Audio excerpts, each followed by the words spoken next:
This is Precalculus Chapter 10, Lesson 4. We're only going to cover the first part of it. And the first part of it, actually the whole chapter is, and we're going to, this is a French guy. So,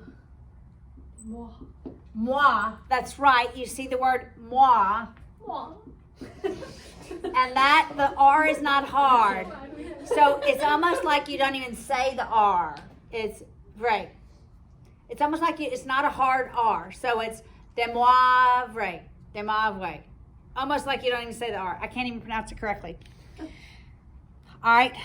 And here is his whole theorem.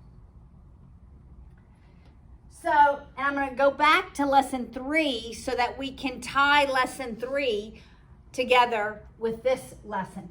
So what if I had two vectors in polar form?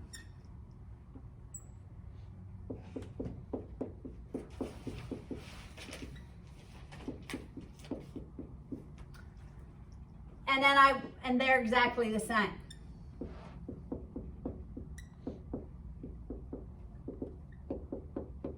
What's the rule for multiplication? What do I do with the moduli? I multiply them.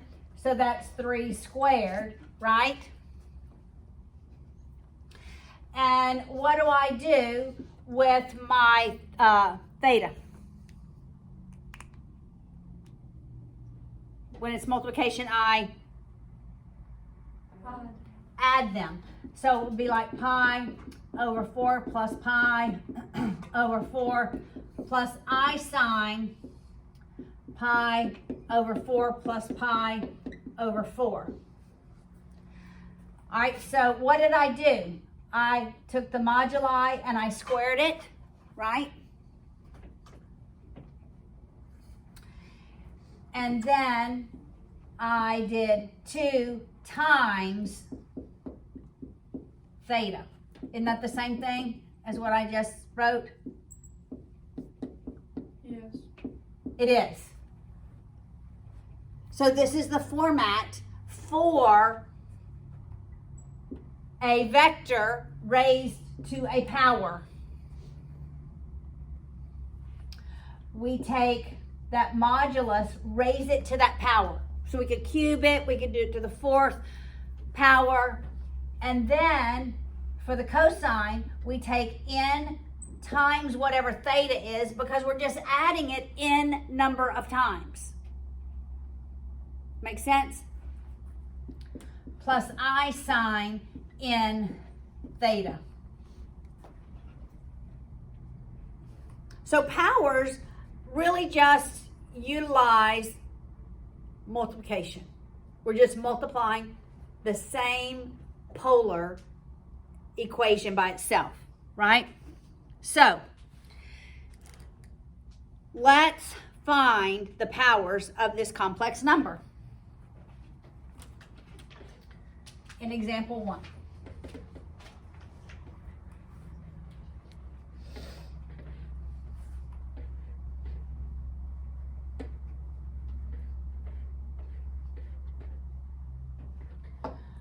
All right, so it is negative square root of 3 plus I to the 5th power. Negative square root of 3 plus I to the 5th power. Well, the first thing I must do is find the polar form of this complex number. So negative square root of 3 is over here. 1 is positive. What is my modulus?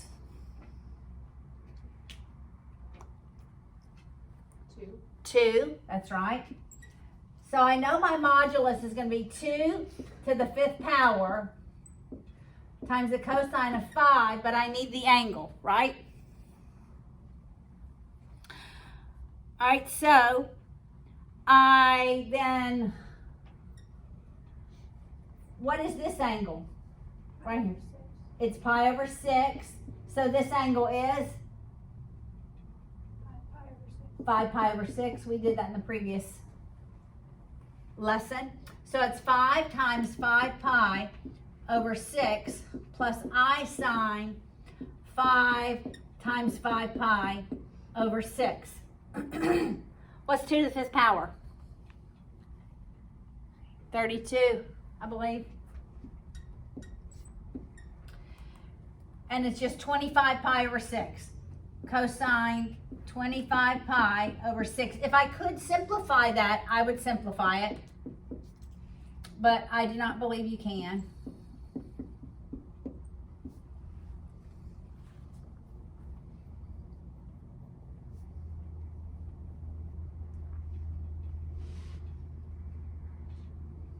In the book, they don't have the 5 before the 5 pi over 6. They do at the very top of 645, right? Okay, I didn't see that part. Fine. All right, but can we get this? Can we find an angle that is coterminal to 25 pi over 6? All right. So, remember coterminal angles. All the way around is how many sixths? Pi. All the way around. How many sixths? I know it's 2 pi, but how many sixths? 12, right? So all the way around is 12 sixths. 2 around is how many sixths? 24 sixths. So then I just go here So and then it would be pi over 6. pi over 6. So that's what I'm going to do. I'm going to simplify this.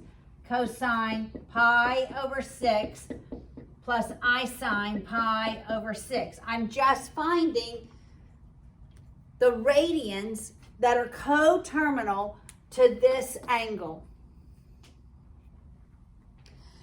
between 0 and 2 pi, because they're going to have the same measures, right? They're going to have the same exact sine, cosine, opposite side, adjacent side. This is going to be the same. Mm-hmm. Now, can I go back to complex? I can. All right. What is the cosine of pi over 6?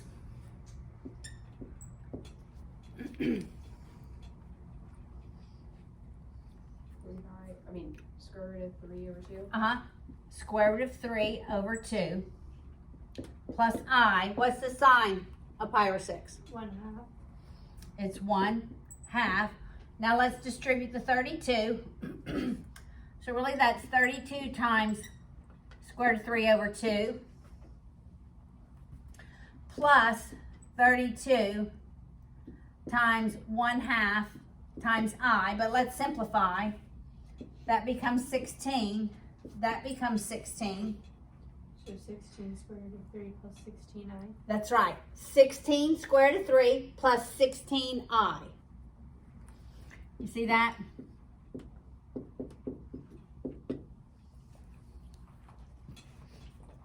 So I can go from complex to polar and back to complex, which is exactly what we had to do in algebra 2. Mm-hmm. To add, to multiply, all we did really was adding and subtracting vectors, but that's the same thing, because when we were adding, we were multiplying. When we were subtracting, we were dividing. But we had to go from rectangular to polar, do our polar to get the net force is really what we're doing, and then convert it back to complex. All right, let's do, example 10. It would be a lot of work to say 1 plus I times 1 plus I 10 times. But this way, much easier. All right, so let's work example 2.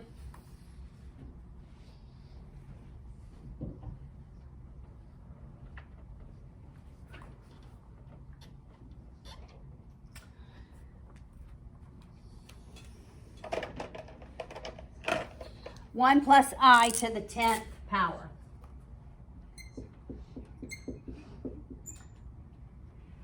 All right, let's draw.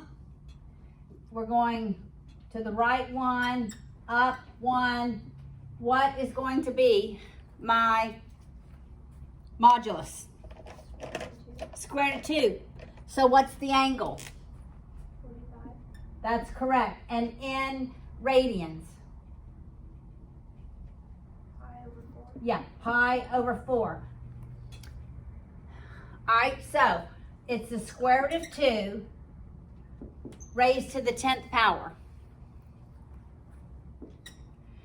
And then it's cosine 10 times pi over 4 plus I sine 10 times pi over 4.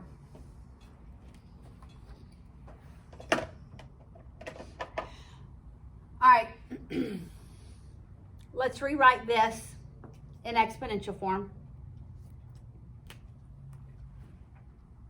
What's the square root of 2 in exponential form? 2 raised to the? 1/2. Yes, 1/2 raised to the 10th power. It's the easiest way to see that.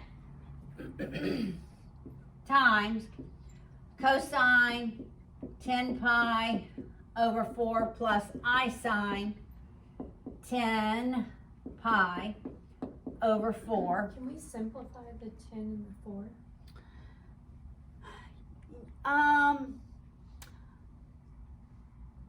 I'm gonna not, and then I'm gonna see what a coterminal angle is.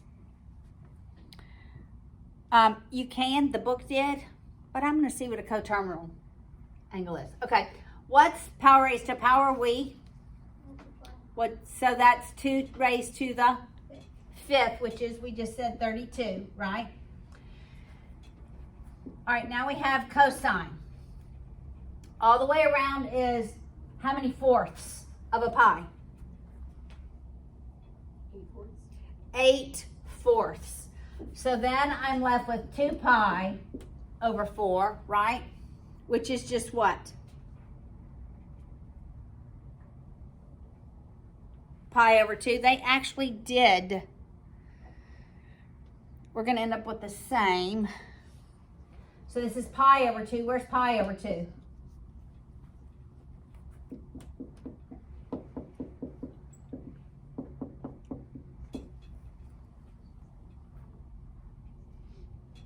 Where's pi over 2? What's the cosine of pi over 2? 0. It's right here. Here's pi over 2. So it's 32 times 0 plus I. What's the sine of pi over 2? 1. So it's just 32I.